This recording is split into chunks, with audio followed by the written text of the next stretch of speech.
Fait que bonjour! Bonjour. Ça me fait super plaisir d'être avec vous autres cet après-midi, d'autant plus que c'est la première fois que je suis avec des humains depuis le mois de mars.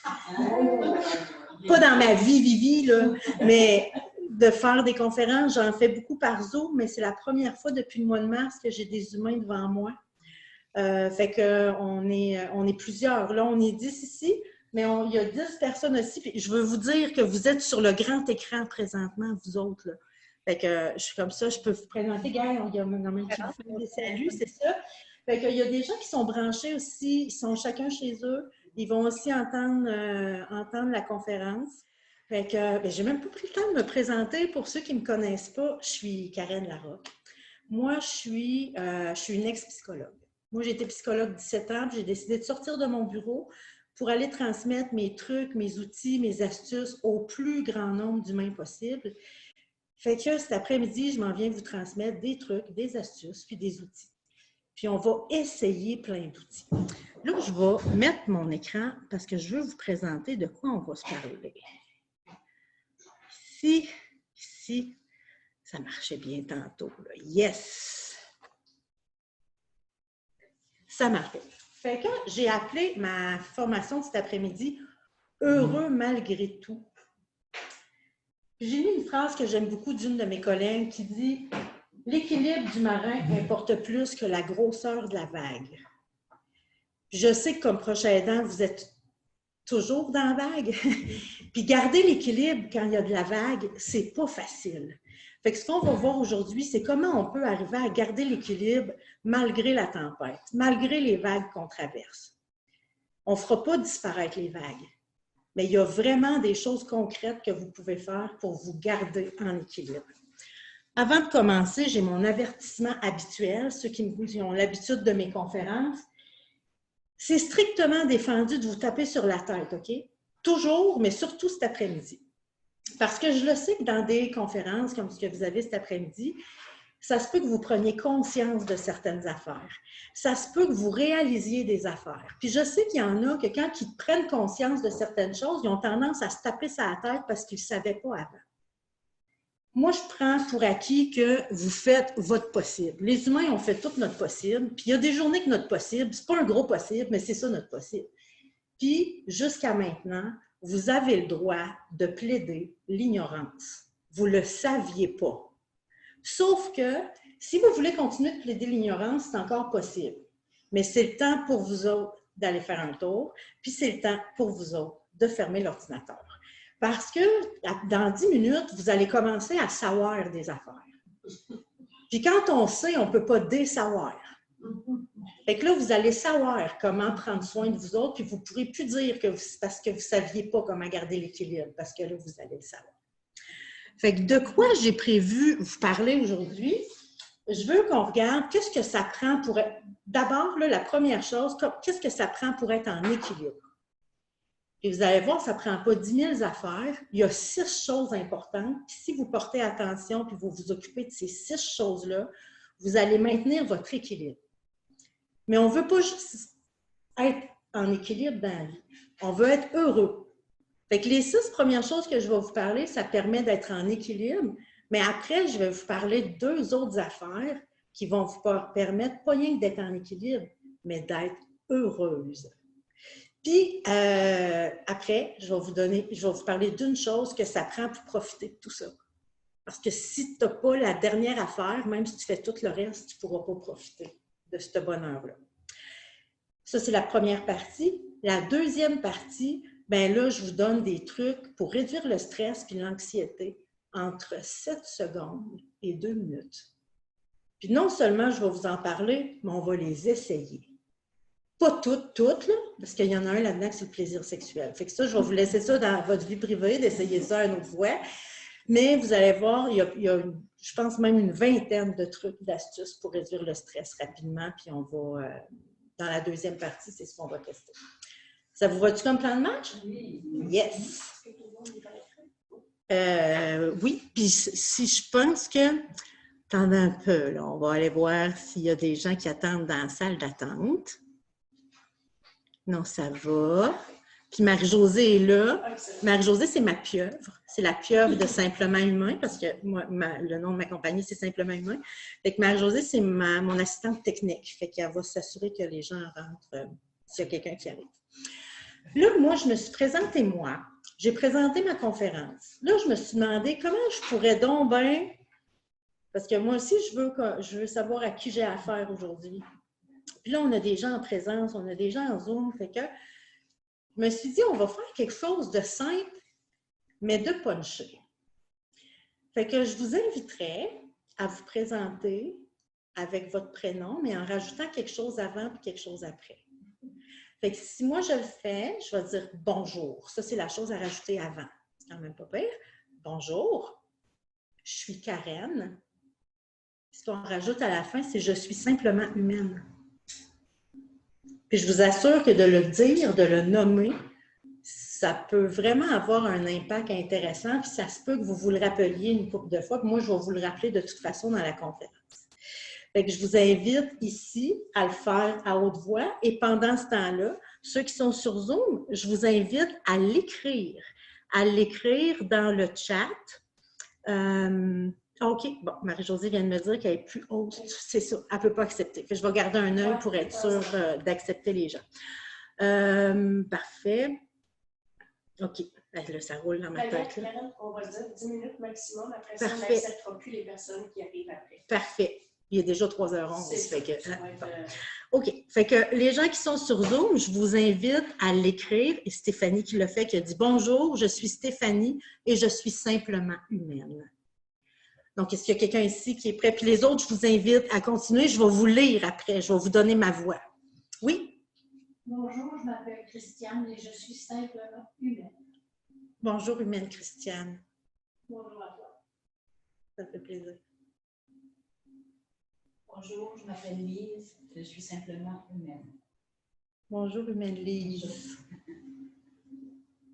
Bonjour, je suis Hélène, je suis simplement humainement. Bonjour, humaine. C'est Hélène, hein? Pardon? Hélène. Bonjour, humaine Hélène. Bonjour, je suis Martine, je suis simplement humaine. Bonjour, humaine Martine. Bonjour, je suis Marielle, je suis simplement humaine. Bonjour, humaine Marielle. Et prenez le temps de goûter l'effet que ça vous fait, de le dire, mais aussi de l'entendre.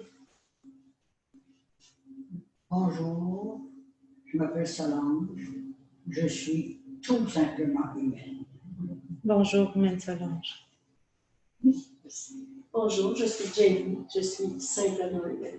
Bonjour, humaine Jenny. Bonjour, je m'appelle Laurence, je suis simplement humaine. Laurence? Lorraine. Lorraine, bonjour, humaine Lorraine. J'ai de la misère quand ça rime avec humaine, on dirait. Bonjour, je suis Louise et je suis tout simplement humaine. Bonjour, humaine Louise. Bonjour, je suis Christine, je suis tout simplement humaine. Bonjour, humaine Christine.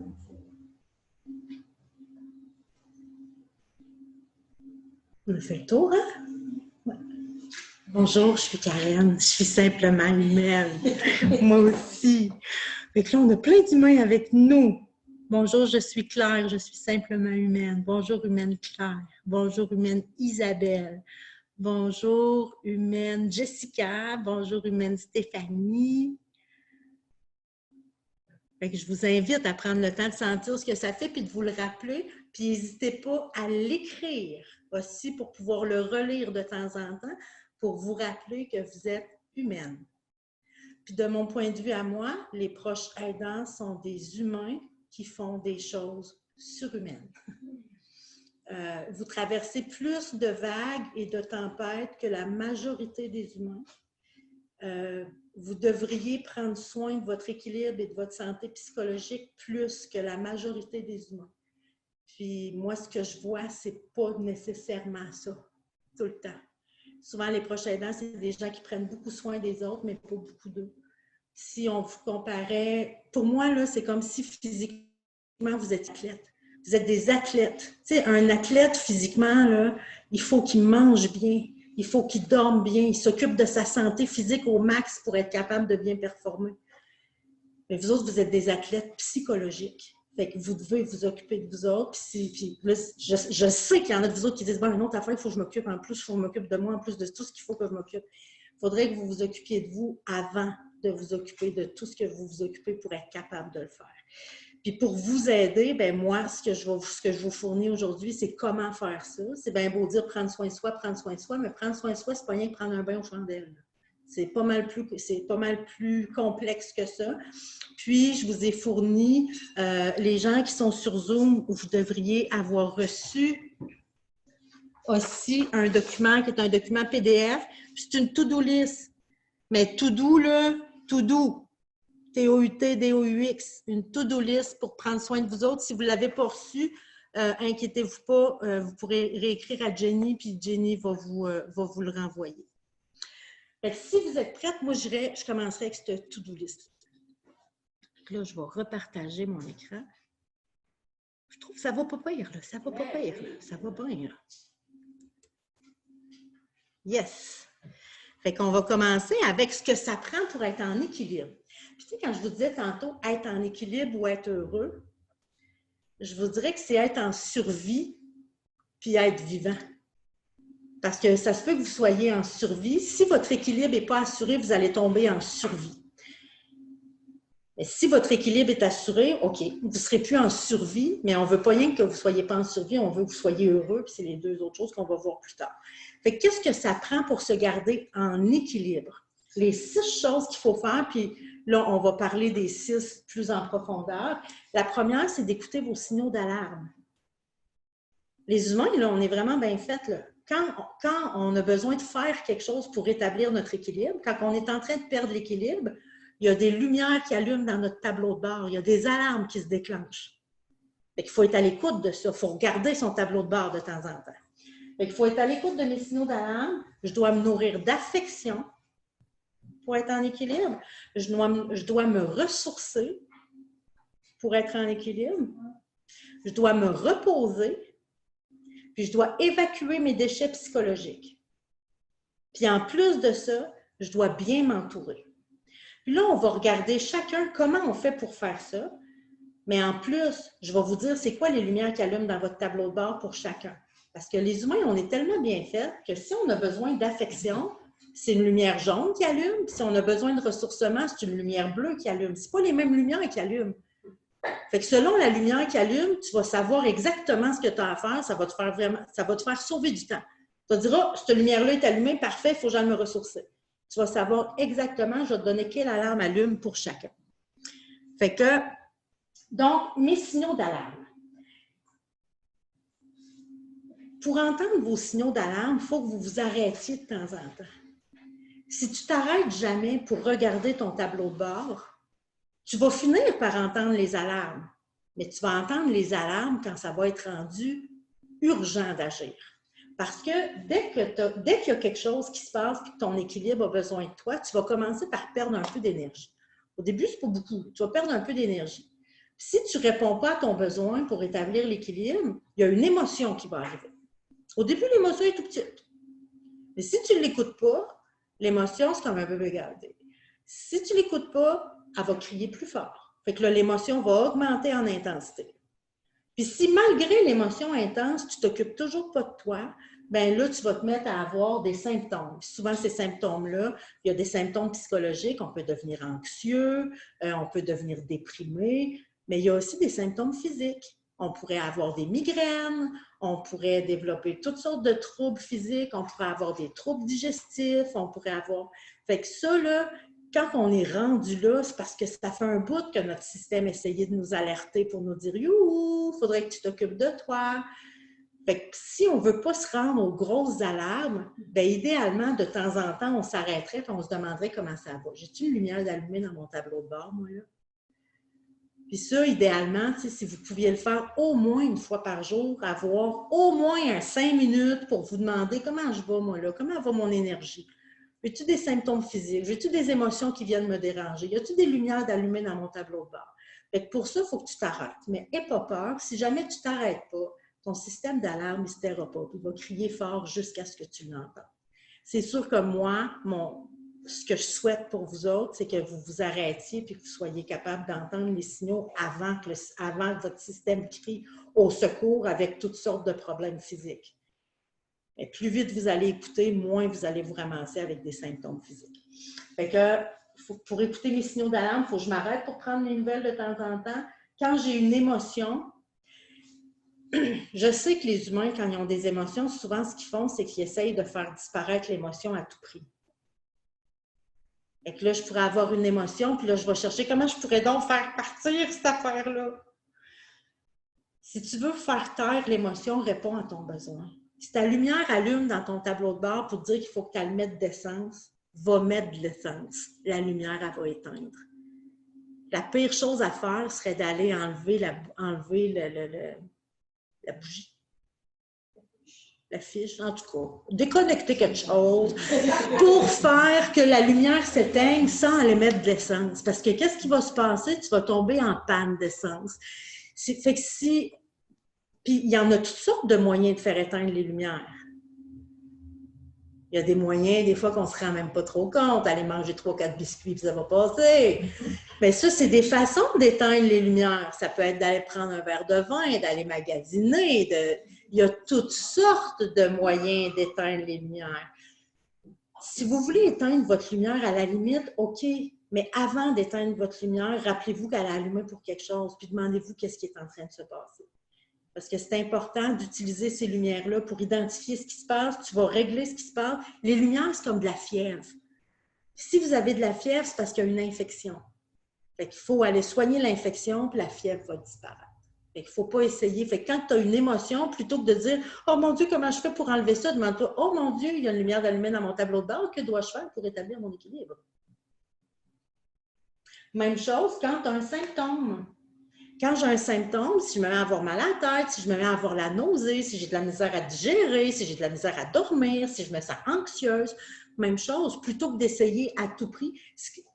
Tu as mal à l'estomac, c'est correct d'aller prendre un antiacide. C'est correct de prendre un NO ou un eau, n'importe quoi pour essayer d'enlever ça. Mais en même temps, pendant que tu vas chercher ta petite pilule pour enlever l'acidité dans ton estomac, demande-toi donc, oh, est-ce que ça ne serait pas une lumière allumée dans mon tableau de bord? De ce temps-là, est-ce que j'ai assez d'affection? Est-ce que je me ressource assez? Est-ce que je me repose assez? Ce serait une lumière allumée? Fait qu'éteignez pas vos lumières sans vous poser la question. Ça va-tu pour ça? Première chose, vous écoutez vos alarmes.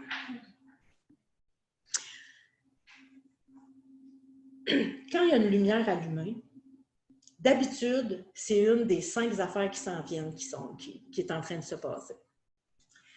Si votre lumière allumée, c'est de la tristesse, si vous êtes triste, si vous vous sentez déprimé, si vous avez moins envie de faire ce que vous aimez donc bien faire d'habitude.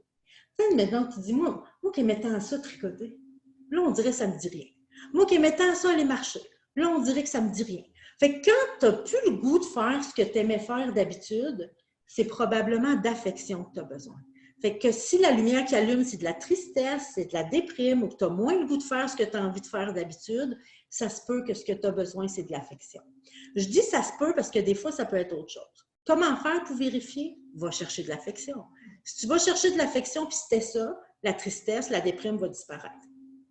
C'est que si je te disais, il y a une lumière qui allume dans ton tableau de bord, tu te dis, c'est-tu parce que je manque de l'essence? Meilleure façon de savoir, va mettre du gaz. Si elle éteint, c'était ça. Si elle l'éteint pas, il faut continuer de chercher. Mais une des premières choses à regarder, ça va être l'affection, parce que je sais que chez les proches aidants, souvent, plus la maladie va avancer, chez le conjoint, chez la conjointe, souvent les gens autour s'en vont. Il y a de moins en moins de monde autour. Fait que souvent, c'est plus difficile de répondre aux besoins d'affection. Comment je fais pour répondre aux besoins d'affection? Puis là, c'est vrai que ça devient plus difficile à cause de la distance qu'on doit garder. Tu sais, comme tantôt, quand vous êtes arrivés, tu sais, je vous connais pour la plupart, je vous aurais probablement toutes fait un câlin quand vous êtes arrivés. Fait qu'en arrivant, on aurait chacun eu une dose d'affection. Moi, je n'aurais eu 10, tu sais. Fait que je serais claire pour un bout, là, tu sais. Mais là, ben, on n'a pas, tu sais, on peut moins avoir ça. Il y a moins de gens avec qui on peut être proche. Mais c'est important de savoir que de l'affection, on peut y répondre autrement. Il n'y a pas juste les câlins qui donnent de l'affection, il y a aussi de l'attention, de l'écoute.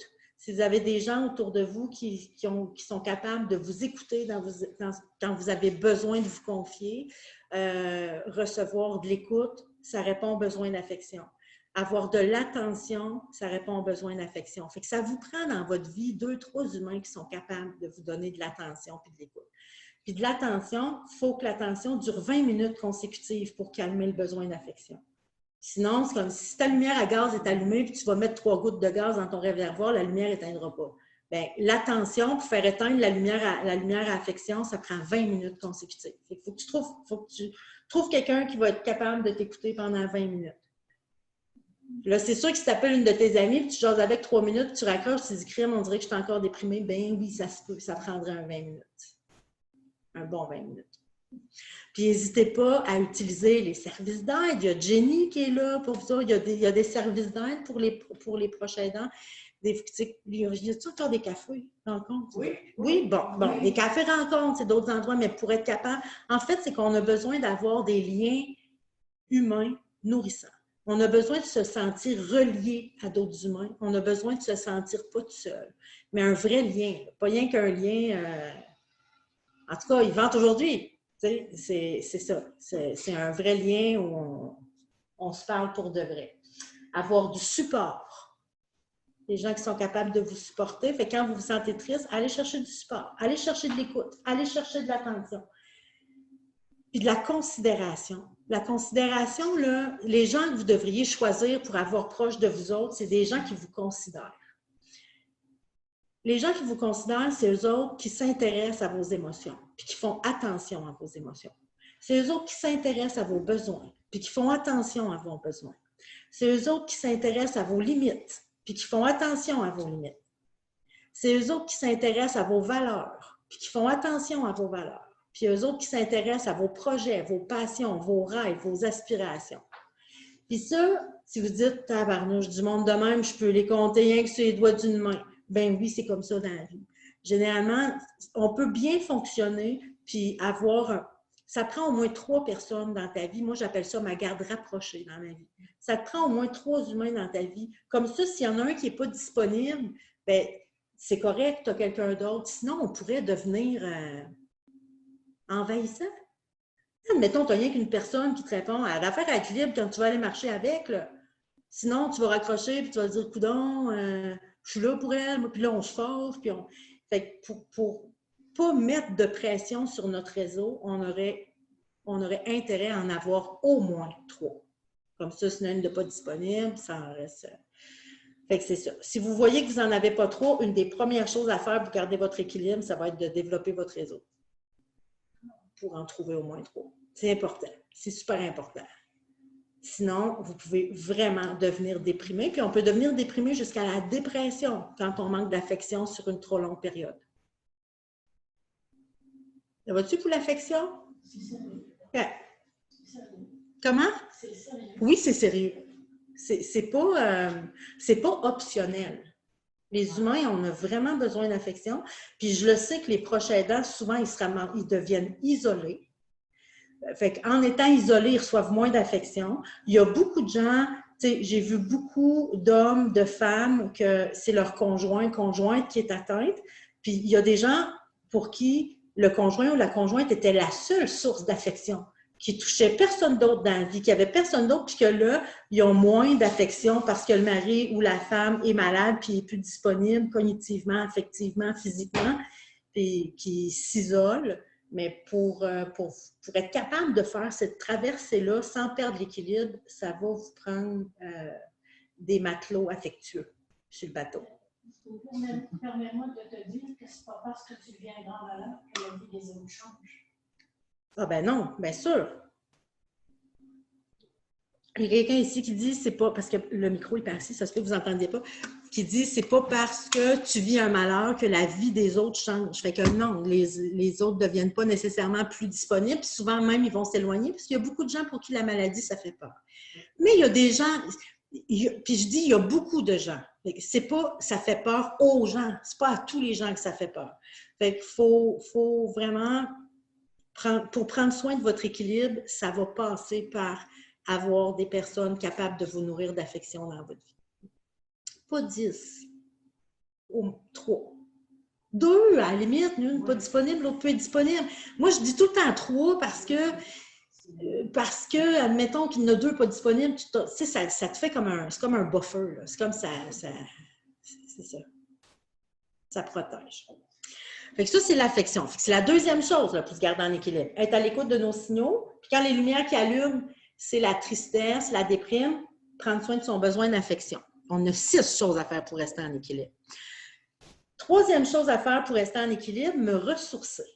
Ça, là, l'alarme qui allume, c'est quand tu es fatigué psychologiquement. Tu sais, des fois, tu te dis, on dirait que je suis fatiguée, mais on dirait que ce n'est pas physique. On dirait que j'ai la tête fatiguée. On dirait que j'ai le cœur fatigué. On dirait que j'ai les émotions fatiguées. Je suis fatiguée émotivement. Ça peut aller, la fatigue va augmenter jusqu'à l'épuisement. Ça, c'est quand je vous disais tantôt, les lumières frappent de plus en plus fort quand on ne répond pas. Fait que la lumière qui allume, fatigue, épuisement, ça veut dire qu'il faut que tu te ressources. Comment on fait pour se ressourcer, les humains? Il y a 4 sortes d'activités qui nous permettent de se ressourcer. Jouer, s'amuser, avoir du fun. Les activités de plein air, aller dehors. Les activités artistiques, ça peut être la musique, chanter, danser, être dans la chorale, dessiner, tricoter. Quand tu bâtis quelque chose, ça peut rentrer là-dedans aussi. Et les activités spirituelles. Qu'est-ce qui rentre là-dedans? Non, pas les spiritueux. Les spiritueux, vous pourrez mettez donc ça dans la première catégorie. Jouer, s'amuser, avoir du plaisir. L'activité spirituelle, ça va être le yoga, la méditation, le tai chi, la prière. Peu importe la forme d'activité spirituelle que vous faites, ça recharge les batteries des humains. Si vous dites, excuse-moi Karen, mais toi, tu n'as jamais dû être proche aidante dans ta vie, certain. Parce que si tu penses que j'ai le temps d'aller m'amuser dehors, puis de jouer, puis de faire des activités artistiques, faire de la méditation, là, il y a quelque chose qui ne marche pas. Vous n'êtes pas obligé de faire les 4. Ça, c'est comme les 4 stations-service pour aller chercher de l'énergie. Tu as Irving, tu as Esso, Bon. Quand tu as besoin de gaz, tu n'as pas besoin de faire les 4. L'important, c'est que tu en choisisses une des 4, puis que tu y ailles, puis que tu fasses une activité. Puis généralement, 20 à 30 minutes fait une différence significative sur ton niveau d'énergie. Vraiment.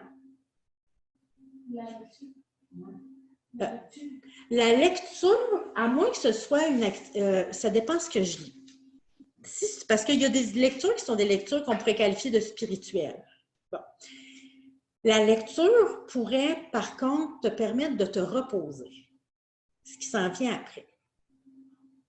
Mais là, je m'en vais là, OK? Se reposer. Je m'en vais là, puis en même temps, on va faire la différence entre se reposer et le ressourcement. Si je compare à un char, OK? Je compare à une voiture, le besoin de ressourcement, c'est le besoin d'aller mettre de l'essence. Le besoin de repos, c'est le besoin de fermer le moteur pour laisser le moteur refroidir. Parce qu'on a une limite à affronter. On a une limite à s'adapter. On a une limite à faire des choses difficiles. Il y a une limite là, à traverser des vagues. On a besoin des zones où est-ce qu'on fait à rien. Puis faire rien, c'est pas rien faire. Ça là, c'est les moments où tu dis, là, on dirait que je ne suis pas productive, on dirait que je perds mon temps. Oh non! Quand tu es en train de te dire ça, probablement que c'est parce que tu es en train de te reposer.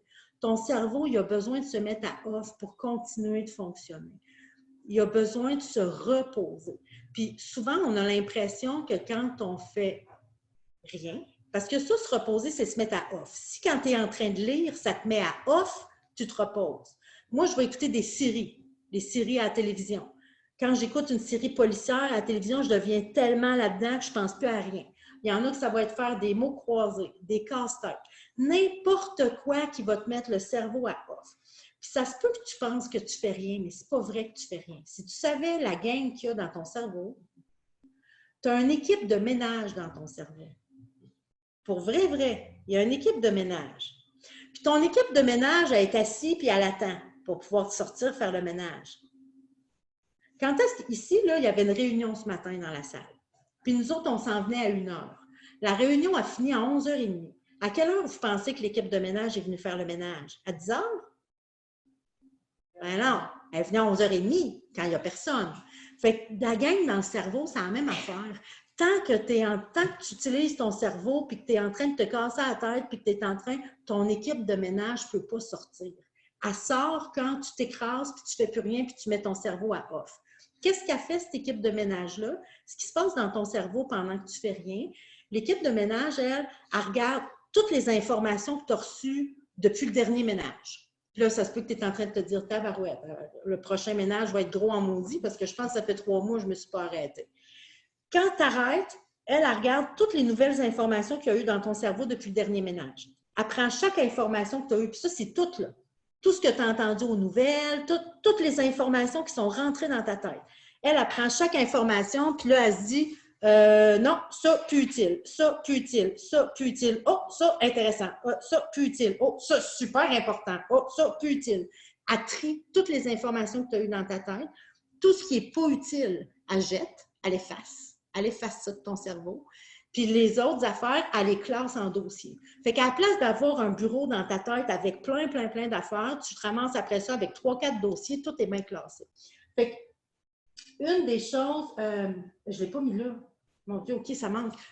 Une des lumières qui allume quand c'est le temps que tu te mets à off, c'est que tu te sens éparpillé. Quand tu sens que tu es éparpillé et que dans ta tête, tu n'arrives plus à faire on dirait là, que dans ta tête, il y a trop d'affaires, c'est parce qu'il faut que tu t'arrêtes. Puis pendant que tu t'arrêtes, ce qui est trippant, c'est que tu as une équipe de ménage. Gratos. Elle t'enverra même pas de facture. En fait, cette équipe de ménage-là va t'envoyer une facture, ça ne peut pas sortir de travailler. Fait que tant qu'elle travaille, tu n'auras pas à payer. Mais si tu lui permets jamais d'aller travailler parce que tu es tout le temps en train de rouler dans ta tête, là, tu vas payer. Là, tu vas devenir stressé. Là, tu vas sentir que c'est lourd. Quand on sent que c'est donc bien lourd, c'est parce que tu as besoin de faire le ménage dans ta tête. C'est parce que tu as besoin de te mettre à off. Je dis, tu as besoin de faire le ménage. Tu n'as pas besoin de faire le ménage, tu as besoin de faire le ménage dans ta tête. Puis pour ça, il faut que tu te mettes à off. Pendant que tu te mets à off, tu t'écrases, les 2 pattes levées en l'air, tu fais une belle tisane, le ménage va se faire dans ta tête. Seul. Quand tu te mets à remettre ta vie en question, quand tu te mets à te remettre toi en question, comment ça que je suis fine de même avec tout le monde, puis tu te mets à te remettre en question. Yeah, va écouter un bon film.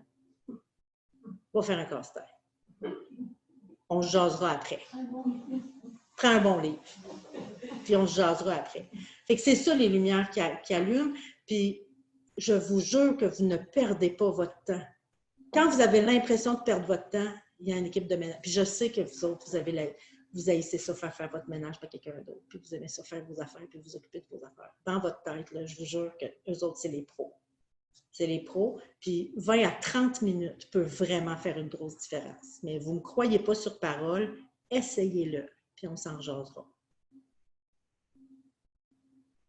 Fait que là, pour se garder en équilibre, je vous le répète une couple de fois parce que tantôt, je vais vous les demander.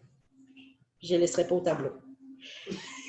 Fait que pour rester en équilibre, il faut être à l'écoute de ses signaux, il faut répondre à son besoin d'affection, il faut répondre à son besoin de ressourcement, il faut répondre à son besoin de repos. Là, j'en ai nommé 4. Il en reste 2 pour rester en équilibre. Évacuer ses déchets psychologiques. C'est quoi ça, des déchets psychologiques? Ce qui crée des déchets psychologiques, c'est tout ce que tu ravales. Puis Dieu sait que tous les humains ravalent des affaires, mais Dieu sait que les proches aidants, ils en ravalent un méchant paquet. Puis vous ravalez bien des affaires. Il y a 2 sortes de déchets qu'on ravale, des déchets liquides puis des déchets solides.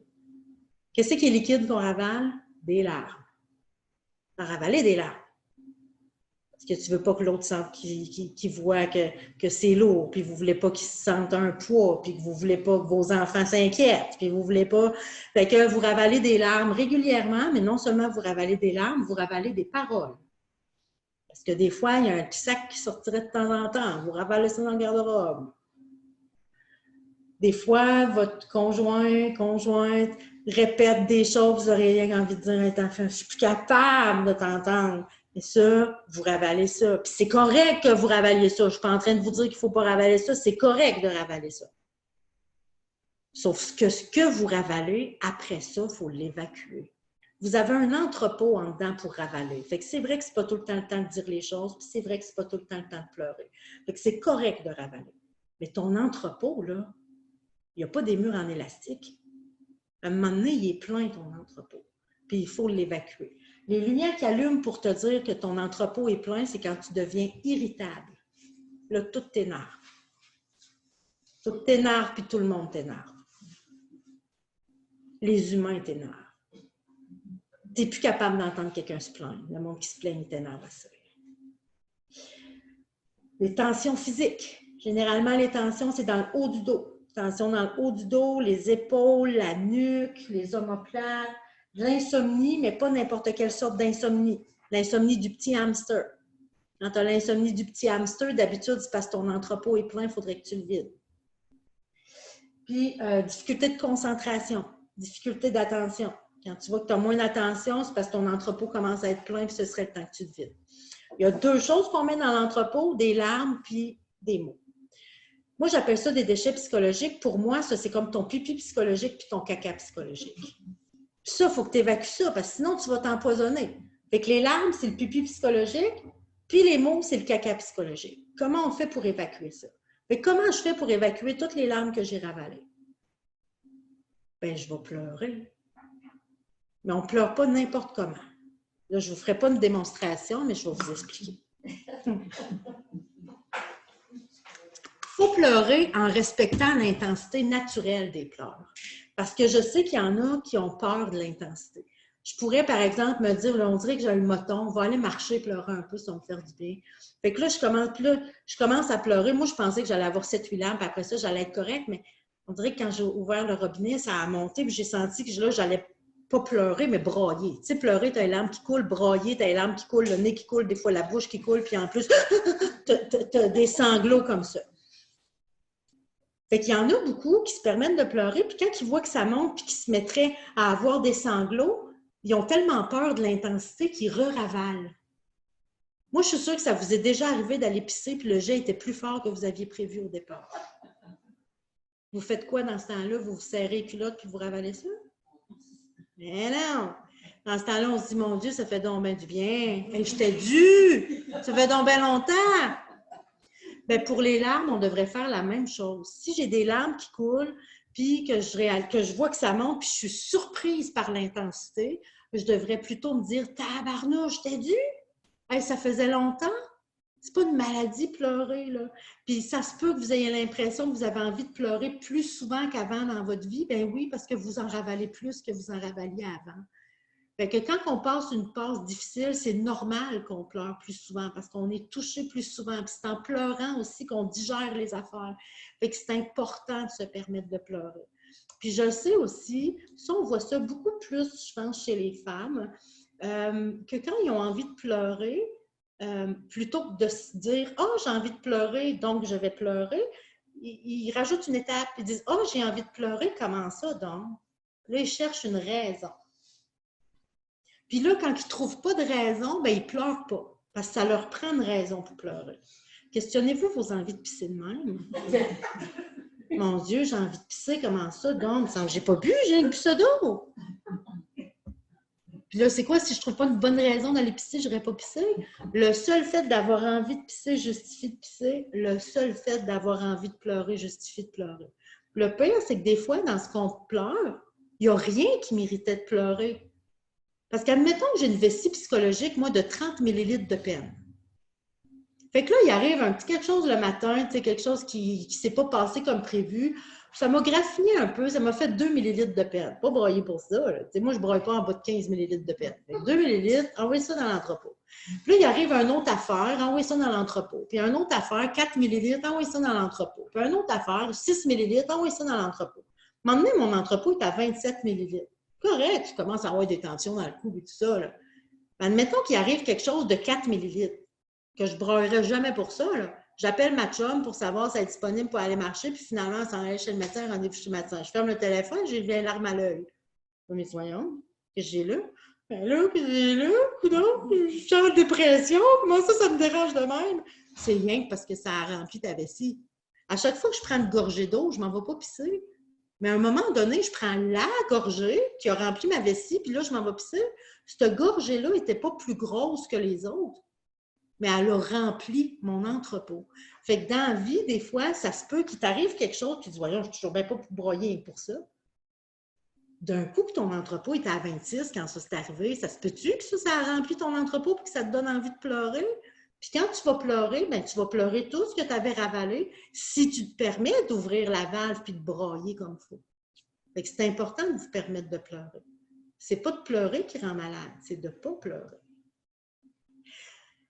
Puis là, si vous dites, moi, Karen, pleurer, là, j'aime pas ça. Y a-t-il d'autres options? Oui, il y en a d'autres. Parce que là, en fait, il y a un petit bout que j'ai oublié de vous dire avant, c'est que pourquoi c'est important de pleurer, c'est que admettons que j'ai une graine dans l'œil puis mon œil pleure. Si on analyse ma larme, c'est de l'eau puis du sel. Mais si je pleure de fatigue, de peine, de colère, puis qu'on analyse ma larme, c'est de l'eau, du sel et des toxines. C'est pour ça qu'il faut que ça sorte du corps. Parce que les toxines, ils vont aller se loger dans vos muscles et c'est ça qui va vous donner des tensions dans le haut du dos. Fait qu'il faut sortir les toxines du corps. Fait qu'il y a d'autres moyens, comment je dirais bien ça? Il y a d'autres trous que les yeux pour sortir ça. Tu pourrais, par exemple, aller faire de l'exercice physique, mais ça prend de l'exercice physique qui va te faire transpirer. Parce que comme les toxines s'en vont dans les muscles, quand tu fais de l'exercice physique, ça fait sortir les toxines des muscles puis ça sort par la transpiration. Ça se peut que tu pues plus. Ça se peut que ça explique les fois que tu pues plus que d'autres. Ça veut dire que là, tu viens de vider plus ton entrepôt parce que les toxines, ça sent quelque chose. Plus tu dis, oh, ça sort par la transpiration. Fuck l'exercice, je m'en vais au sauna. Ça ne marchera pas.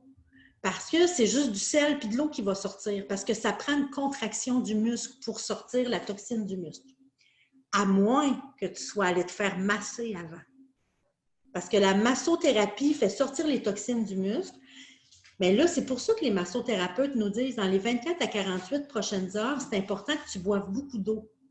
Parce que là, tes toxines, tu ne vas pas les pleurer, tu ne vas pas les suer, tu vas les pisser.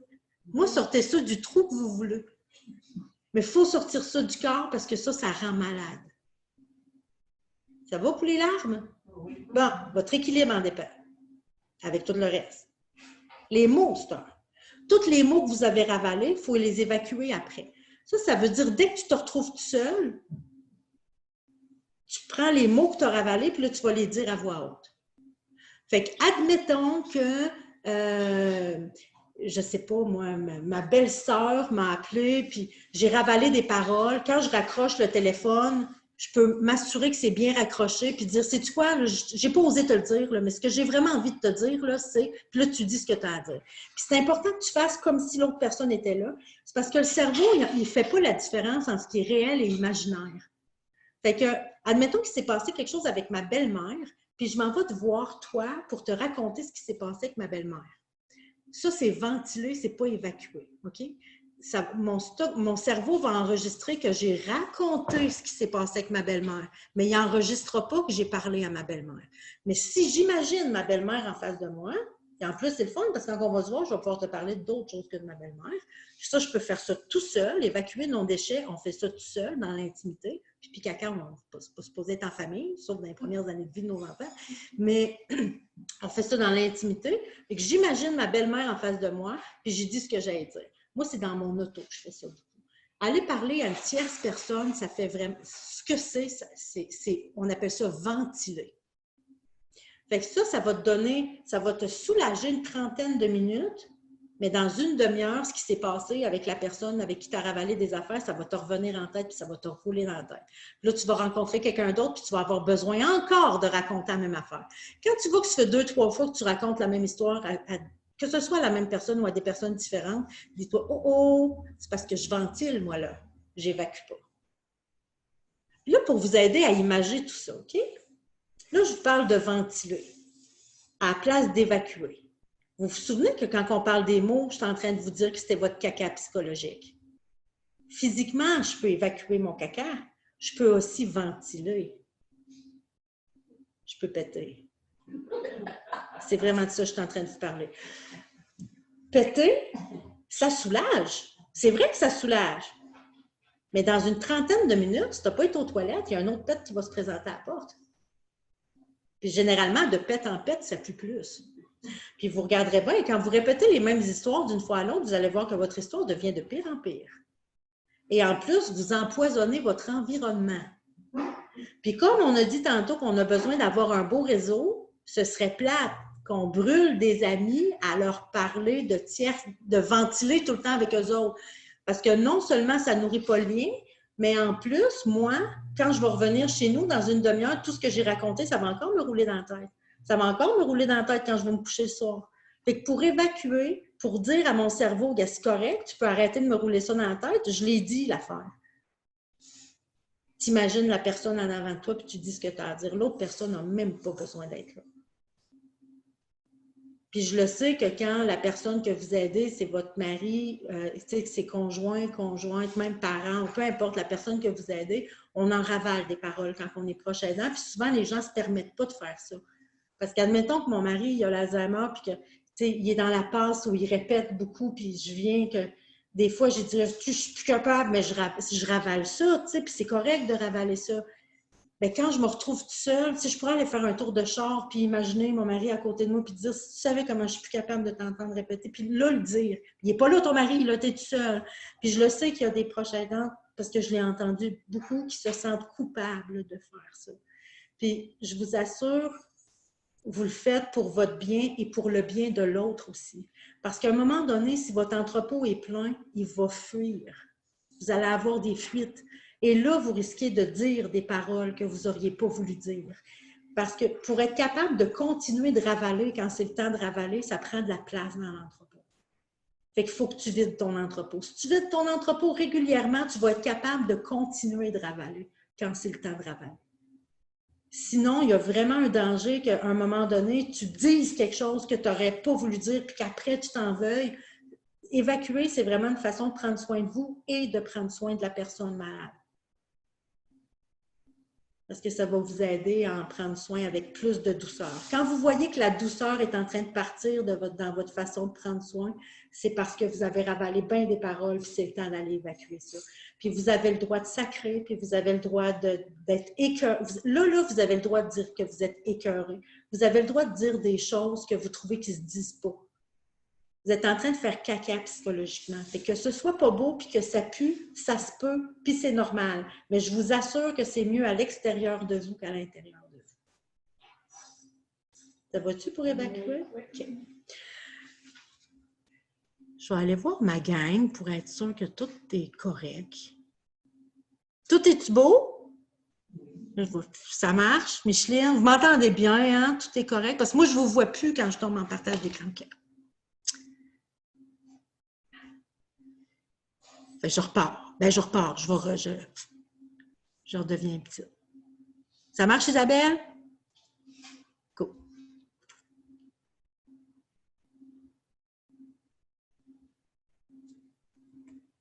Tiens.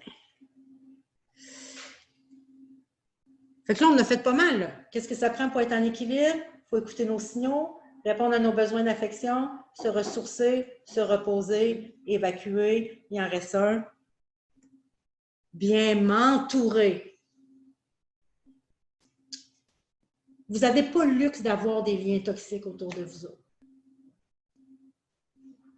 Ça vous demande déjà assez d'être en équilibre, que c'est important, crucial, vital de bien vous entourer. Choisir des humains respectueux. Ça, c'est les humains que je vous parlais tantôt qui sont capables de considération. Fait que vous allez choisir autour de vous des humains qui respectent vos émotions, qui respectent vos besoins, qui respectent vos limites, qui respectent vos valeurs, puis qui respectent vos rêves.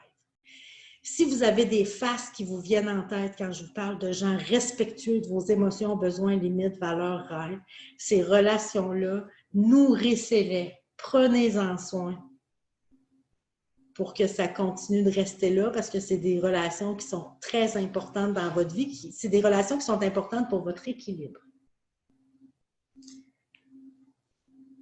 Fait que bien m'entourer, ça veut dire choisir les bonnes personnes, mais ça veut aussi dire éviter l'empoisonnement des relations toxiques. Comment je fais pour reconnaître une relation toxique? D'abord, vous pouvez regarder comment vous vous sentez. Des lumières qui allument dans le tableau de bord, là, c'est quand tu sens que tu t'éteins, puis tu ne comprends pas pourquoi. Puis tu réalises qu'à chaque fois que tu vois une telle personne, après ça, on dirait qu'elle t'a tout mangé ton énergie. Là, ça se peut que vous ayez des faces en tête. On nomme pas personne. Mais ces personnes-là, il va falloir que vous appreniez à vous en protéger. Fait qu'il y a des gens qui vous sapent l'énergie, il y a des gens qui vous sapent la confiance, puis qui vous sapent l'estime. Des fois, tu sais, si à chaque fois que tu es avec quelqu'un, quand tu te retrouves tout seul après, tu te mets à te questionner, j'ai-tu bien fait, j'ai-tu bien dit, j'aurais-tu dû dire ça, j'aurais-tu pas dû dire ça, puis tu te mets à te remettre en question à chaque fois. Si c'est généralisé, puis tu vis ça avec tout le monde, on peut penser que c'est à l'intérieur de toi qu'il se passe quelque chose qu'il faudrait réparer. Mais si ça se passe avec une ou deux personnes seulement, le reste du monde, ça t'arrive jamais, mais il y a du monde qu'à chaque fois que tu es avec eux autres, après ça, tu te remets en question. Attention, peut-être que tu t'es fait empoisonner. Parce que du venin relationnel, ça fait ça. Ça mange l'énergie, ça mange la confiance, ça t'amène à douter de toi, ça t'amène à te dévaloriser. Fait que si tu vois que tu as une baisse d'énergie, d'estime, de confiance, allume tes lumières, ça se pourrait qu'on t'ait injecté du venin. Fait que comment on fait pour ne pas se faire empoisonner par ce venin-là? La première chose, c'est de les éviter, ces personnes-là. Si tu es capable de les éviter, tu les évites. Là, ça se peut que tu es en train de te dire, ben oui, l'éviter, c'est facile à dire, l'éviter. C'est mon frère, c'est ma soeur, c'est mon père, c'est ma mère, c'est mon fils, c'est ma fille. Hostie, je l'ai marié. Fait que ça peut être bien des gens proches. Puis ça se peut aussi des fois que les gens qui ont des atteintes cognitives, que mon amoureux qui a été mon coéquipier toute ma vie devienne un coup malade puis en perte cognitive, devienne toxique parce qu'il me dit des choses pas fines. Fait que ça se peut que ça devienne toxique. Fait que ça se peut qu'on ne peut pas les éviter. Je vous rassure tout de suite, vous pouvez éviter l'empoisonnement même si vous ne pouvez pas éviter la personne. Mais si vous pouvez éviter la personne, vous l'évitez. Et la belle-sœur, c'est évitable, une belle-sœur. Peut-être pas tout le temps, mais le plus possible. Tu vas dans un souper, puis elle est là, mais tu ne fais pas exprès de t'asseoir à côté d'elle. Tu choisis ton monde, puis prenez soin de ça. Prenez soin des humains autour de vous autres, parce que ça a un effet sur nous autres. Ça a un impact sur nous autres, les humains qu'on garde proches de nous. Fait que la première chose à faire, tu te demandes si tu peux les éviter. Si tu les évites, ça règle le problème, tu ne peux pas te faire empoisonner. Mais admettons que tu ne peux pas les éviter, il te reste deux autres options. Première option qui te reste, c'est de te défendre.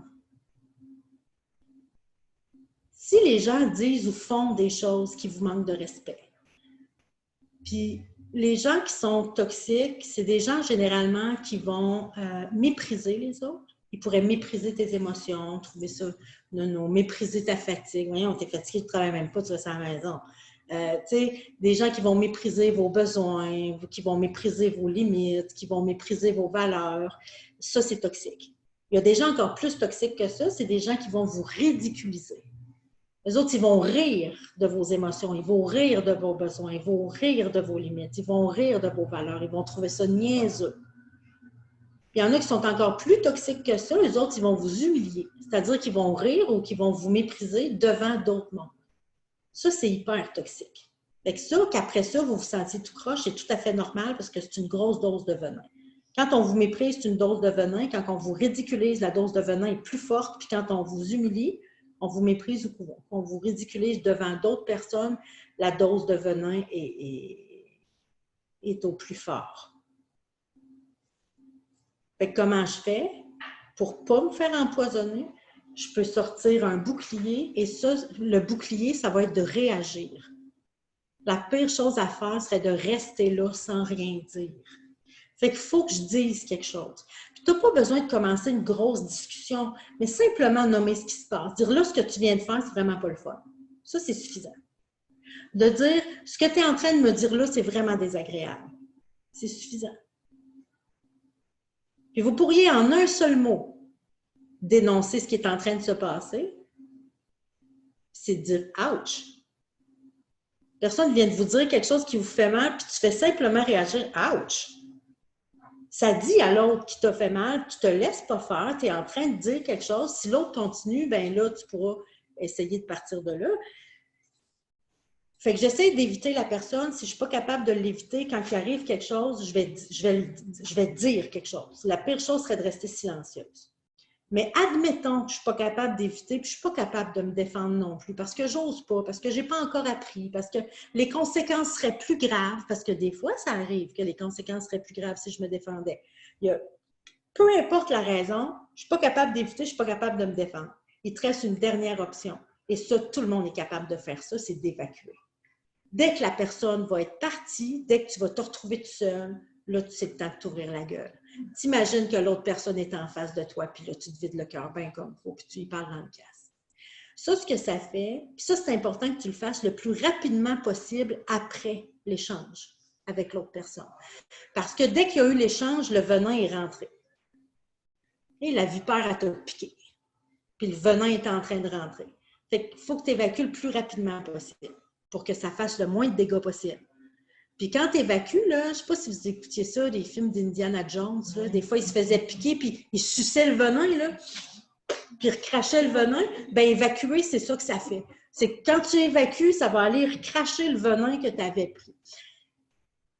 Puis évacuer, tu sais, si tu es en train de te dire, hey, moi, là, je me suis fait empoisonner quand j'étais petite, là, puis tu dis, puis ça fait pas 30 ans de ça, là, ça fait 40 ans, ça fait 50 ans que je me suis fait empoisonner.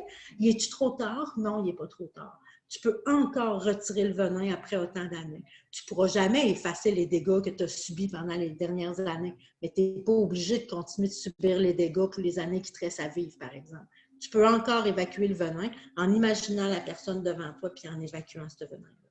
Parce que dans le fond, là, je vais vous dire un secret, OK? C'est pas l'autre qui t'empoisonne. C'est toi qui t'empoisonne. Parce que tu ravales tes réactions. Fait que le venin, c'est tes réactions ravalées. Fait que c'est sûr que si tu évites de voir ces personnes-là, tu vas éviter de ravaler des affaires. Ça règle le problème. Quand tu te défends, tu n'as pas ravalé. Ça règle le problème. Mais si tu n'es pas capable de faire ça, si tu évacues après, tu vas te sauver. Parce que c'est tes propres réactions ravalées qui t'empoisonnent. Puis il y a quelque chose aussi qui fait que le venin va rentrer moins profondément. Et là, vraiment, je réfléchis parce que je ne donne pas tout le temps, je ne le dis pas tout le temps. Je veux être sûre d'être avec du monde. Puis, avec vous autres, j'ai envie de le dire, le truc. Puis là, je suis en train de réaliser en même temps, mon Dieu, Karen, tu es sur Internet, puis en plus, tu es enregistré, mais je vais vous le dire parce que je le trouve vraiment intéressant, puis c'est puissant, puis ça marche, tu sais. Il n'y a pas juste en mots qu'on peut exprimer des affaires. Puis je vous l'ai dit, si vous vous empoisonnez, c'est parce que vous ne vous êtes pas exprimé. Okay? Ça, là, c'est vraiment ça que je suis en train de faire. Enregistrer. Ça, là, ça exprime quelque chose. OK? Mais attends une minute. Ce qui est trippant avec ça, c'est que ça se cache dans une poche. Tu comprends-tu ce que je veux dire? Fait que si pendant que je suis dans le lien où l'autre est en train de me mépriser ou de me ridiculiser, puis j'ose pas partir, j'ose pas me défendre, je suis même pas capable de dire « ouch », mets tes mains dans tes poches, puis sors-moi ça dans tes poches. Je sais que tu m'oublieras pas. Puis sérieux, ne me croyez pas sur parole. Essayez-le, c'est vraiment puissant. Mais ça, vous pouvez le faire aussi. Tu sais, ça, je le recommande aussi des fois dans des milieux de travail. Tu sais, admettons que c'est mon patron, c'est ma collègue, puis à 9 h le matin, il arrive quelque chose, j'ose pas me défendre, je peux pas aller crier dans les toilettes à la job. Mais je peux aller dans mon bureau, puis fermer la porte, puis me dire l'autre, son bureau est là, puis faire ça dans mon bureau. Ça va m'aider à ne pas m'empoisonner jusqu'à la fin de la journée. Puis si vous n'êtes pas à l'aise avec ça, une grimace fait l'affaire. Moi, là, je vais vous dire ça, j'en reviens pas, je vous dis ça. Moi, je rugis, mais j'ai appris à rugir silencieusement. Moi, je vais faire... Ouais. Des fois, je fais ça. Il faut que je fasse attention parce que je pourrais rugir fort. C'est ça. Fait que l'important, c'est que votre cerveau enregistre que vous avez réagi à ça, que vous ne vous êtes pas laissé traiter comme ça sans rien faire. si vous le faites après, le cerveau va enregistrer que vous vous êtes défendu. Lui, il ne voit pas dehors. Il ne sait pas que l'autre n'est pas là pour de vrai. Fait que votre cerveau va enregistrer que la situation a été complétée, vous avez dit ce que vous avez à dire. C'est comme un antidote. Voilà. Ouais. Ouais. La belle affaire. La belle affaire, hein? Tiens. Quand tu t'en vas, puis tu as vu la personne, puis tu décides de t'en aller, puis tu te dis va chier, mon maman. Ben oui, on peut. Là, je suis en train de me dire, je répète tout ça. Avez-vous entendu, Isabelle, je te vois, t'as-tu entendu ce que madame a dit? Fais-moi signe avec ta... Non, t'as pas entendu. Okay. Je vais le répéter pareil, parce que c'est pas moi qui l'ai dit de toute façon. Mais c'est ça, madame, puis vous la voyez pas, vous savez pas ce qui. Fait qu'il y a une dame ici qui a dit, ben moi, des fois, après, quand l'autre s'en va, je vais dire, va chez manger mal.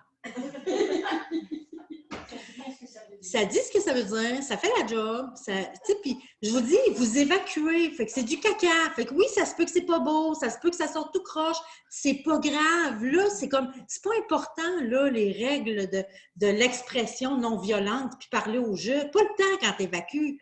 Tu sais, vous, Christy, vous faites pas des crottes en forme d'oiseau, là, tu sais, c'est ça. Ben, c'est ça, on évacue. Puis là, si vous dites, oui, mais Karen, ça ne réglera pas ton problème, par exemple, avec ta collègue de faire ça, tu as raison.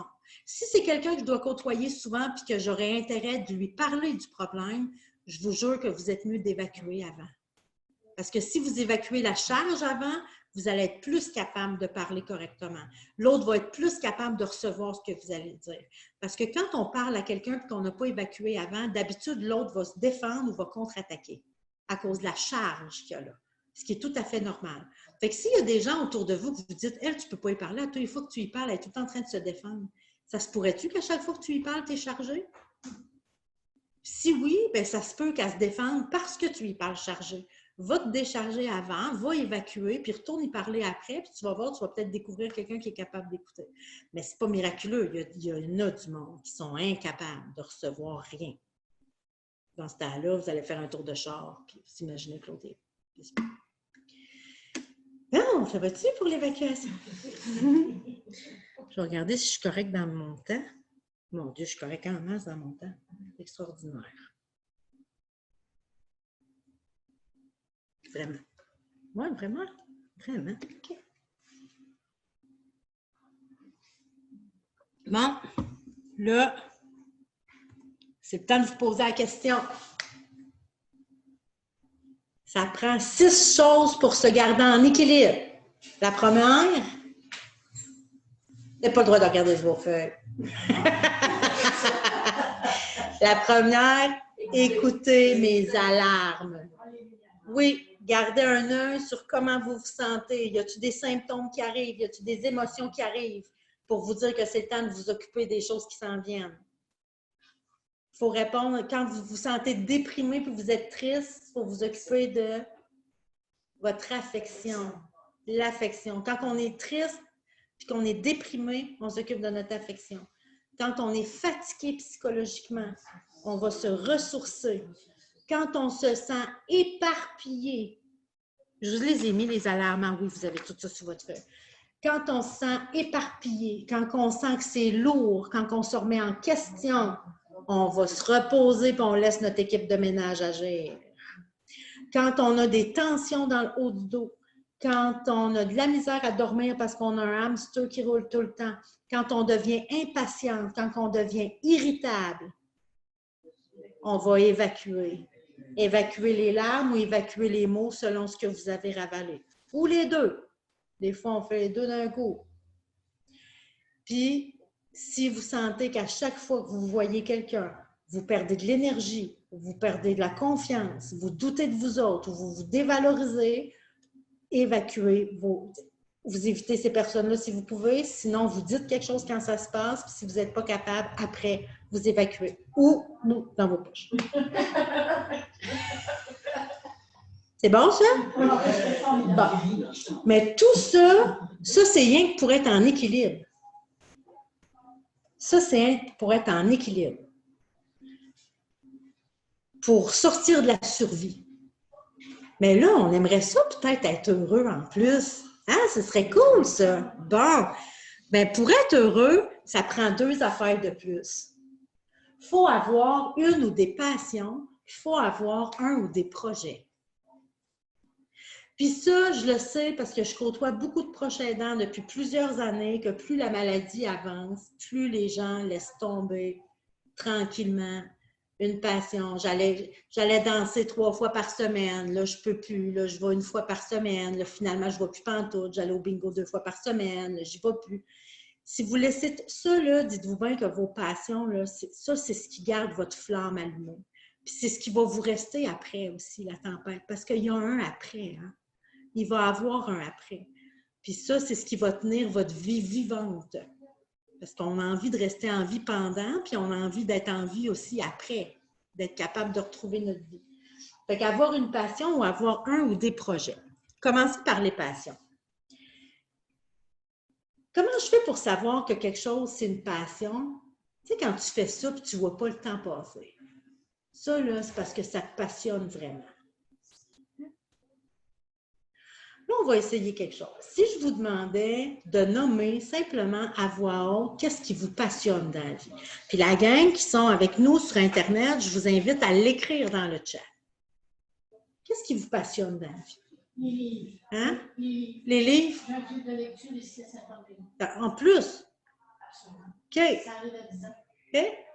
Et pour le moment, on est arrêté depuis le mois de mars. J'appelle les membres quasi à tous les mois en leur demandant si elles ont le temps de lire. Et puis, j'ai toujours dit que mon mari, ce que j'aimais le plus, c'est les livres. OK. Fait que pour toi, c'est une passion. Absolument. Les livres, c'est une passion. Parfait. OK. Je vais vous faire remarquer. Rappelle-moi ton prénom. C'est Christiane. Christiane. Avez-vous vu Christiane? Parce que là, bon, vous n'avez pas pu la voir, mais Christiane est en train de nous parler comme un tripe sur les livres. Puis qu'elle nous dit qu'après son mari, ce qu'elle aime le plus dans la vie, c'est ses livres. Bien, pendant que Christiane, elle nous parle, regardez, même, elle chante en plus. L'avez-vous vu se redresser pendant qu'elle en parlait? Tu parles bien de moi. Ouais. Oublie le poids. Ouais. Ne vois pas trop le masque si tu vas rester proche. Ouais. Pensez à toutes ces affaires-là. Fait que c'est ça. Christiane, pendant qu'elle en parle, le ton de la voix change, le débit de la voix change. On voit quelqu'un qui devient vivant. Ça, là, le simple fait de parler de ses passions, c'est comme si ça mettait de l'huile sur le feu. Ça allume notre feu intérieur, puis on devient vivant le seul fait d'en parler. Puis si vous êtes en train de vous dire, mais moi, j'en ai plus de passion, regarde, commence par rétablir ton équilibre, là. Puis quand ton équilibre va être rétabli, ta passion, elle va te revenir. Parce que des fois, les passions, on finit par les oublier quand on est en survie pendant trop longtemps. Mais dès que notre équilibre est établi, ça revient. Ça va. Ça va, tu m'as servi d'exemple. Bien, c'est ça. Je parlais de toi. J'ai parlé de toi pendant que tu étais partie. Je disais que quand tu t'es mis à parler de livres, tu t'es redressée. Oh, merci de me le dire. Tu t'es redressée sur ta chaise. Tu es devenue plus vivante. Ta voix, le ton de ta voix changeait, la vitesse de ta voix changeait, tes yeux s'allumaient. Parce que quand on voit quelqu'un qui parle de sa passion, il y a des flammes dans ses yeux. Ça, c'est les livres. C'est important d'avoir une ou des passions. Les autres, avez-vous des passions? Les fleurs. Les fleurs. Gazi la face. Gazi la face. C'est beau de voir ça. Il y a quelqu'un qui est assis et qui m'écoute et qui dit « Des fleurs! » Puis tu le vois, on le voit dans le visage, on s'allume. C'est ça que ça fait, les passions. Les autres? Qu'est-ce que tu as dit, s'il te plaît, les fleurs? Les étoiles dans les yeux. Les étoiles dans les yeux, le ton de la voix qui change, la vitesse de la voix, la posture. On devient allumé. Plutôt que d'être un bibelot, tu sais, c'est drôle, l'image que j'ai en tête, je ne sais pas si vous avez écouté ça, l'émission Histoire de jouets, mais c'est un film pour enfants. Puis pendant la nuit, les jouets se réveillent. Pendant la nuit, puis là, les petits soldats, ils bougent, puis les poupées, ils parlent, puis tout ça, bon. Bien, quand on n'a pas de passion, on devient un humain éteint, comme un bibelot. Tu sais, on marche, mais il y a pas, on est éteint. Puis la passion, ce que ça fait, c'est que ça, oui, ça nous remet en vie. Ça ne prend pas grand-chose. Le seul fait d'en parler remet en vie. Gazez la face, là. Elle n'en parle plus. Tout ce qu'elle a fait, c'est dire les fleurs. Elle ne nous a pas parlé pendant une demi-heure des plates-bandes qu'elle a faites cet été. Imagine si elle faisait ça, elle serait debout et elle ne se pourrait plus, tu sais. C'est ça. Comment? Je suis retenue. Ben oui, c'est ça. Il a fallu qu'elle se retienne parce que ça nous donne du gaz, ça nous rend vivants. Ça aide à vivre, puis ça aide à vivre heureux. C'est ça. Fait que perdez pas vos passions. Puis si jamais vous n'avez pas le temps, tu sais, comme les fleurs, j'imagine que l'hiver, c'est plus difficile. Le seul fait de regarder des livres de fleurs, de regarder des photos de fleurs, ça va repartir le feu, puis ça va vous garder en vie. Ben oui, il y a des beaux livres de fleurs. T'imagines? Vous vous metteriez ensemble pour regarder des livres de fleurs, on ne pourrait plus, là. Les autres, qu'est-ce que vous avez comme passion? Les relations. Les quoi? Les relations. Les relations. Ouais. Je comprends très bien. Je partage cette passion-là. Ouais. À l'extérieur, c'est les fleurs. Moi, je dis les jardins de fleurs. Les Et fleurs. à l'intérieur, c'est le tissage. Oh, le tissage! Le tissage, c'est à l'année. Mais les fleurs, on va dire comme on dit au achève. Oui, ça achève les fleurs. On va dire, mais le tissage, ça, c'est 12 mois par an.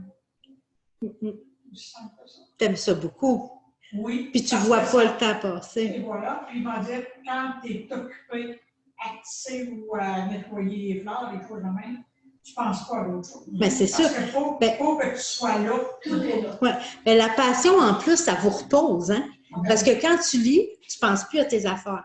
Quand tu es en train de tisser, tu ne penses plus à tes affaires. Quand tu es dans tes fleurs, tu ne penses plus à tes affaires. Ça vous permet en plus de vous reposer.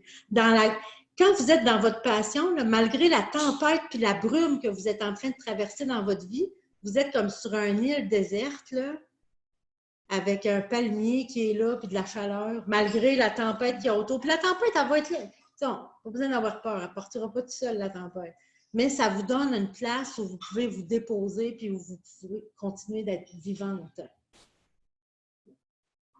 Nous, les deux, on fait la danse. La danse, vous dansez, Oui, vous on autres. adore la danse. Hey, hey! On aime danser. Ouais. Puis on monte les danses, puis on danse. Fait qu'on a des danseuses ici. Non seulement ils dansent, mais ils montrent aux autres à danser. Oui. On aime bien parce que danser toute seule, ça ne donne rien. On en montre aux autres pour Danser. pouvoir danser à plusieurs. Oui. Bien là, si tu t'en viens dans ce qui s'en vient, là, ça va. Parce que le simple fait de parler de vos passions va allumer la flamme. Ouais, bien, tu sais, un petit peu plus, puis elle nous montrera à danser de là. Puis tu vois, pour ce bout-là, j'aurais aimé ça que les gens puissent voir ça, mais je vous assure qu'ici, là, il y a des humains qui ont changé de face, là. Mais voyez-vous ça? Qui ont changé de face, qui sont allumés. Je vais aller voir si, parce que là, je ne vois pas le chat quand je suis ici. Nourrisson-lait, qui dit « Marcher en forêt avec mon épouse ». La lecture, cuisiner, le dessin, la peinture, faire de la randonnée. Oui, puis je ne sais pas si par écrit, ça fait le même effet. Je ne sais pas si par écrit, ça fait le même effet, si ça rallume ou... mais chose certaine, d'en parler, ça va le faire.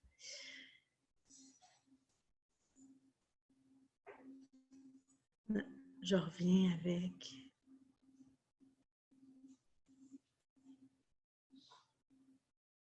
Yeah, me voilà rendu. Est-ce quelqu'un d'autre qui voulait nommer sa passion? La photographie. La photographie. Ça fait longtemps. Du noir et blanc, à partir de la pellicule jusqu'à maintenant. Je fais ça quand j'étais au secondaire. Moi, on avait une chambre noire, puis on faisait de la photo, puis on faisait du noir et blanc, tout ça. C'est ça, apprendre l'appareil, découvrir ton appareil, comment faire fonctionner. Ensuite de ça, côté technique, puis côté pratique, puis côté artiste. Développer, puis côté chambre noire aussi. Puis s'améliorer.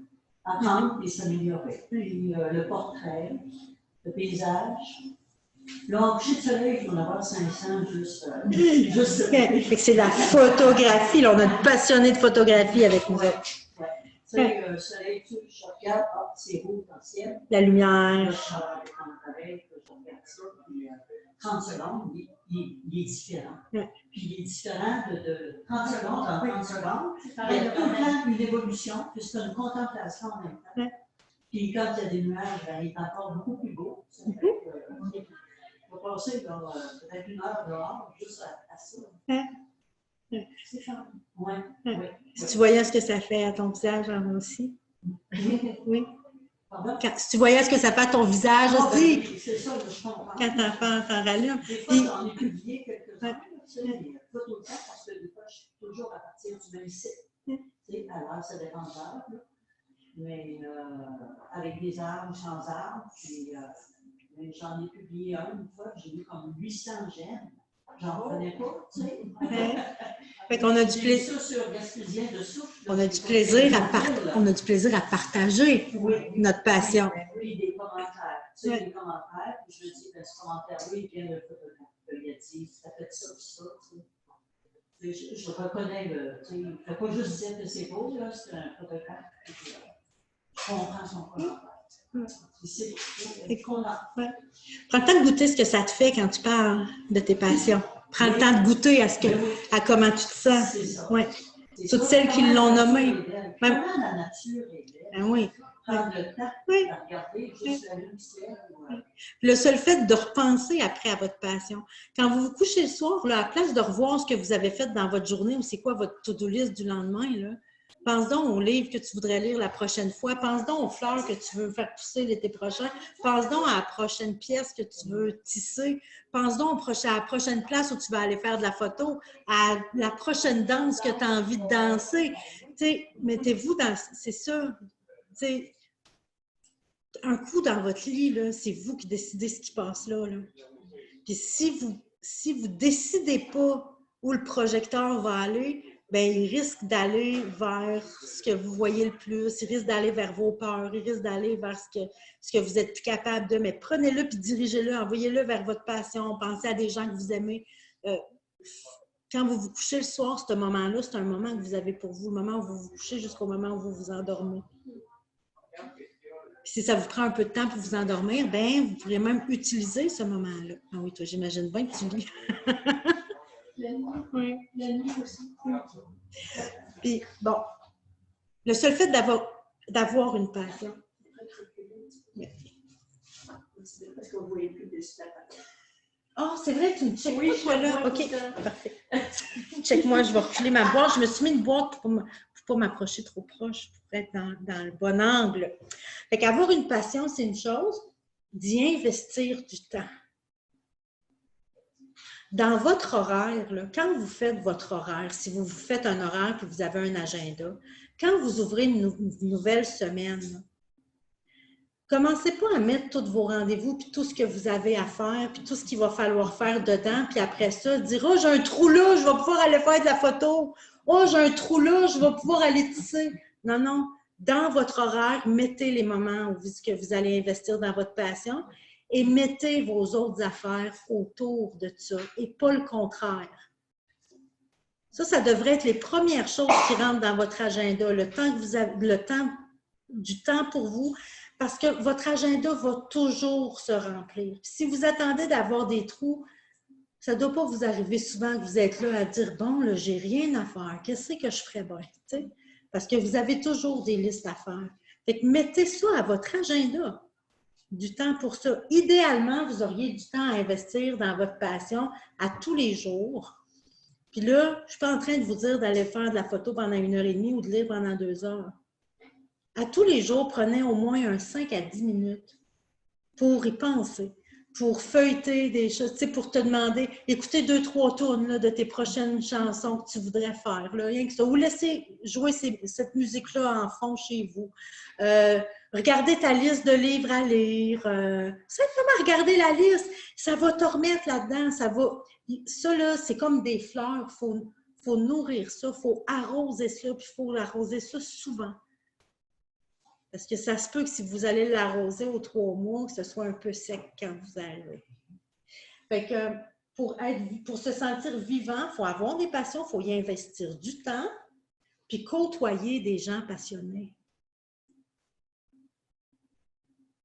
Quand vous jasez avec quelqu'un, tu sais, des fois, il y en a qui disent, moi, on dirait que quand je jase avec quelqu'un, on dirait que j'ai peur de ne pas être intéressante. Ou, savez-vous quoi? Les gens, ils ne veulent pas que vous soyez intéressant. Les gens, ils veulent que vous vous intéressiez à eux. Fait que devenez des bons poseurs de questions. Faites parler aux gens. Qu'est-ce qui te passionne dans la vie? Qu'est-ce que tu aimes faire? Qu'est-ce qui te rend... Qu'est-ce que tu fais dans la vie que quand tu fais ça, tu ne vois pas le temps passer? Puis écouter l'autre personne. Le feu de l'autre va nous nourrir. D'être entouré de personnes passionnées, ça nous donne plus de jus, plus envie, nous autres aussi, de passer du temps dans nos passions. Puis côtoyer des gens passionnés de n'importe quoi. Mais si vous pouvez côtoyer des gens qui partagent votre passion. Tu sais, quand tu dis danser, c'est trippant, mais danser avec une gang qui trippe sur danser, c'est encore plus trippant. Toi, tu parlais de ton club de lecture. Ben, tu sais, côtoyer des gens qui partagent la même passion. Ouais. Ça, c'est... occupez-vous de votre équilibre. Bien, si vous voulez être heureux, si vous ne voulez pas rien que survivre dans la vie, puis vous avez envie d'être heureuse, arrangez-vous pour avoir une passion, y accorder du temps, côtoyer des gens passionnés, puis côtoyer les gens qui partagent votre passion. Puis la lumière qui va allumer dans votre tableau de bord, parce que là aussi, il y a des lumières qui allument. La lumière qui va allumer dans votre tableau de bord pour vous dire « Hey, ce serait temps que tu t'occupes de tes passions, ma grande. » C'est quand tu commences à trouver que ta vie est une routine ennuyante. Quand tu trouves que c'est tout le temps la même affaire, que tu dis « Tabarnouche, on dirait le jour de la marmotte. » Quand tu trouves ta vie ennuyante, quand tu trouves ta vie trop routinière, d'habitude, c'est parce que tu as mis tes passions dans le garde-robe. Puis ce serait le temps que tu sortes ça de toi. Une deuxième affaire pour te sentir vivant, avoir un ou des projets. Puis aller à l'épicerie jeudi soir à 9 h, ce n'est pas un projet valable.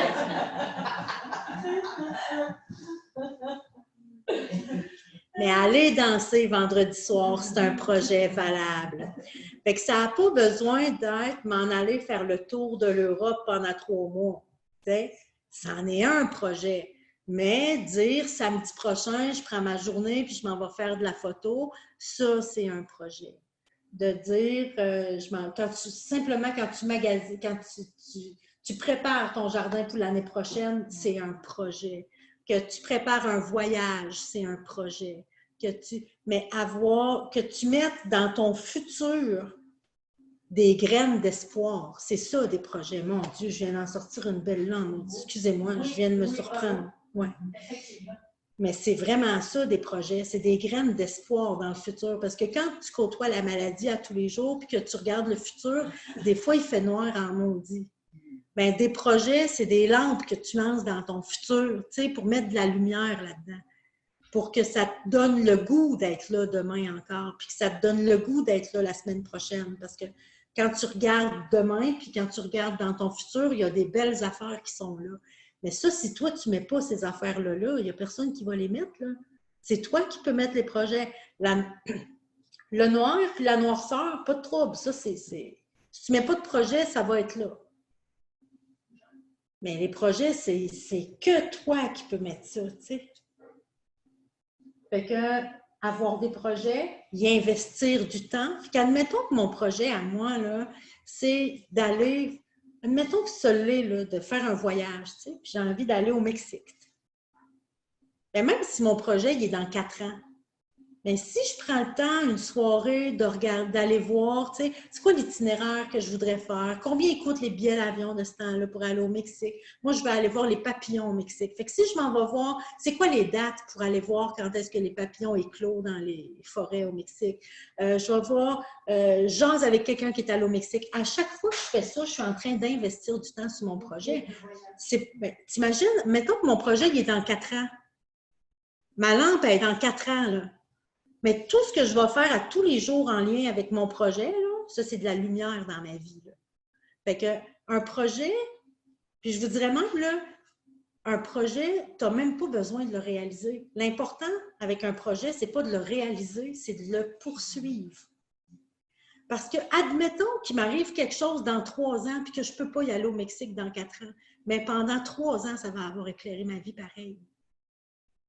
Même si je n'y vais jamais. Fait que d'avoir des projets, puis des projets en dehors de la maladie, des projets en dehors, des projets à vous, là. Fait que d'y investir du temps puis côtoyer des gens qui ont des projets. Les lumières qui allument quand on est en manque de projets, d'habitude, c'est que notre vie perd son sens. Tu sais, quand on commence à se dire, ça donne quoi ma vie? C'est quoi ma vie? Là? Ça va être ça ma vie, là? C'est quoi, là? Je vais continuer ma vie de même jusqu'à ma mort, là? Qu'est-ce que ça donne? Si tu commences à te voir dans des réflexions comme ça, c'est parce que tu as besoin de projets. Ouais. La routine, je te dirais, la routine, c'est ta passion. Puis quand c'est une perte de sens, que ça n'a plus de sens, pourquoi je fais ça? Qu'est-ce que ça me donne? C'est parce que tu manques de projets. Puis bien sûr, tu peux faire les deux ensemble. Si tu te fais des projets en lien avec ta passion, quand tu t'organises une fin de semaine pour aller prendre de la photo au Mont Chic-Choc, bien ça, c'est un projet avec ta passion en même temps. Là, tu as le jackpot, tu sais. Fait que si on peut se faire des projets en lien avec nos passions, là, on est en business. Vraiment. Fait que là, pour être en équilibre, on écoute nos alarmes, on répond à notre besoin d'affection, de ressourcement, de repos, on évacue, on s'entoure bien, mais pour être heureux, ça prend des passions, puis ça prend des projets. Mais si tu veux profiter de tout ça, qu'est-ce que ça vous prend, vous pensez, pour profiter de tout ça? La santé. La santé! La santé, fait que vous devez prendre soin de votre santé en étant actif physiquement. Parce que vous savez, il semble que ce qui fait vieillir, c'est pas l'âge puis c'est pas les années, c'est l'inaction. Ce qui fait vieillir, c'est de ne pas bouger. Fait que si vous bougez, vous pouvez faire croire à votre corps que vous êtes encore jeune. Puis lui, il va s'adapter à ça. Mais c'est de rester actif physiquement. C'est important que vous ayez des activités physiques pour continuer de profiter de ça, pour vous garder en forme. Puis pour traverser, il faut être en forme pour être un proche aidant. C'est pas juste dur psychologiquement, c'est dur physiquement aussi. Souvent, notre sommeil est perturbé. Souvent, on ne mange pas nécessairement aux heures qu'on voudrait. Souvent, il y a plein de choses qui... C'est dur ce que vous faites. Vous êtes des vrais athlètes, là, psychologiques. Fait que la santé physique, il est pour quelque chose aussi. Fait que c'est important de vous garder actif physiquement pour être capable de profiter de vos beaux projets et de vos belles passions. Je suis... Hey, l'air de rien, gang, là, ça fait 1h30 qu'on est ensemble. Je dis l'air de rien, peut-être que vous autres, vous vous dites, ça achève-tu, mais... mais moi, c'est ça. Ça me fait... j'ai envie de vous dire, ça me fait vraiment du bien d'avoir des vrais humains en avant de moi à qui je peux parler, puis à qui je peux partager tout ça. Si je vous demandais en un mot comment vous réagissez à ce que vous avez entendu jusqu'à maintenant, vous diriez quoi? Évacuer. Évacuer. Oublie pas ça aussi. Et la passion. Évacuer la passion. Pas évacuer la passion. Évacuer la passion. Évacuer et t'occuper de ta passion. Yes. Ouais, cool. Moi, j'ai compris que dans bien des cas, on n'est jamais si bien servi que par soi-même. Oui, mais ouais, tu sais, quand on dit on n'est jamais si bien servi que par soi-même, on est servi que par soi-même. C'est-à-dire de rester fidèle à ce qu'on pense le meilleur pour nous. Absolument. Ouais. On est les seuls responsables de notre santé et notre bien-être. Les autres? Je vous demande en un mot. Accepter ce qu'on vit, mais faire des projets pour le futur. Oui.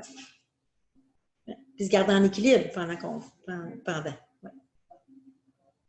Il faut tout faire pour être heureux si on veut aider les autres aussi. Si on n'est pas en forme, on ne peut pas aider. Non, faut que ma bouteille soit pleine si je veux aller vous couler chacun de l'eau. Il faut que tu te remplisses. C'est ressourcé. C'est pas égoïste de prendre soin de soi. C'est pas égoïste. Puis je vous dirais même que quand tu es un proche aidant, c'est une responsabilité de prendre soin de soi parce que parce que le bien-être de quelqu'un d'autre dépend de mon... Faut que je reste là. Si je tombe, si quelqu'un s'appuie sur moi, Excuse-moi. C'est compliqué pour les gens un peu plus âgés. C'est pas ça qui nous a été inculqué. je le sais. C'est prendre soin des autres, puis jamais. Je sais, il y a beaucoup de... de soi, mais là, c'est bien de l'entendre. Ouais. Moi, Il y a beaucoup de proches aidants qui sont de la génération où ils ont appris, tu sais, le don de soi est important. Puis moi, je trouve ça super important, le don de soi aussi. Mais le don de soi, il faut que tu aies quelque chose à donner. Tu sais, pour donner, il faut que tu prennes soin de toi si tu veux être capable de donner. Puis si vous voulez donner beaucoup, moi, j'ai pas de trouble avec ça, donne autant que tu veux, mais va te nourrir à la hauteur de ce que tu donnes. Si tu veux donner plus que les autres, pas de trouble, prends soin de toi plus que les autres, par exemple. Parce que tu ne seras pas capable de le faire sans tomber malade. C'est ça. Puis, des fois, je dis aux gens aussi, si tu ne veux pas le faire pour toi, c'est correct, fais-le pas pour toi, fais-le pour les autres. Mais fais-le. C'est ça.